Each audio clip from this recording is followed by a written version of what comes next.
2025-এ এসে 2013 ফেরানোর চেষ্টা করবেন না বলে সাবধান করে দিয়েছেন জাতীয় নাগরিক পার্টির মুখ্য সংগঠক হাসনাত আব্দুল্লাহ।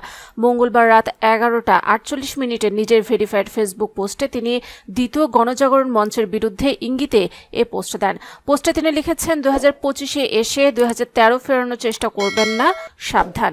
এরপর ভোর রাত 4:24 আরেকটি পোস্ট করেন তিনি। সেখানে তিনি লিখেন, শাহবাগ একদিনে গড়ে ওঠেনি, এককভাবে কেউ শাহবাগ গড়ে তোলেনি। শাহবাগ কায়েম করতে সমর্থন দিয়েছিল তথাকথিত সুশীল সমাজ, বুদ্ধিজীবী, আমলা, সাংস্কৃতিক কর্মী, বিদেশি এজেন্ট, রাজনীতিবিদ এবং ক্রীড়াবিদরাও। জাতীয় নাগরিক পার্টির এ নেতা লিখেছেন, শাহবাগ কেড়ে নিয়েছিল এদেশের মানুষের বাক স্বাধীনতা থেকে শুরু করে সব ধরনের মৌলিক মানবাধিকার, কেড়ে নিয়েছিল স্বাধীনভাবে বেঁচে থাকার অধিকারটুকু। বিচার বহির্ভূত হত্যাকাণ্ড থেকে শুরু করে গুম, খুন, আয়নাঘর, বিচারিক হত্যাকাণ্ড সহ যাবতীয় অপকর্মের বৈধতা দিয়েছিল শাহবাগ। হাসনাত আব্দুল্লাহ লিখেছেন, শাহবাগ কায়েমে যারা সচেষ্ট ছিল তাদেরই প্রত্যক্ষ এবং পরোক্ষ সহযোগিতায় বিগত 15 বছরে ফ্যাসিবাদ প্রতিষ্ঠিত হয়েছে। তাদেরই সমর্থনে ফ্যাসিস্ট হাসিনা ক্ষমতার মসনদে ছিল।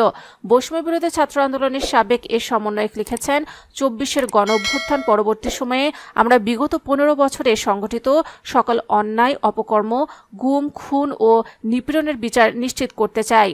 হাসনাত আব্দুল্লাহ লিখেছেন, আমরা আশা রাখি সকলের প্রচেষ্টায় তা সম্ভব।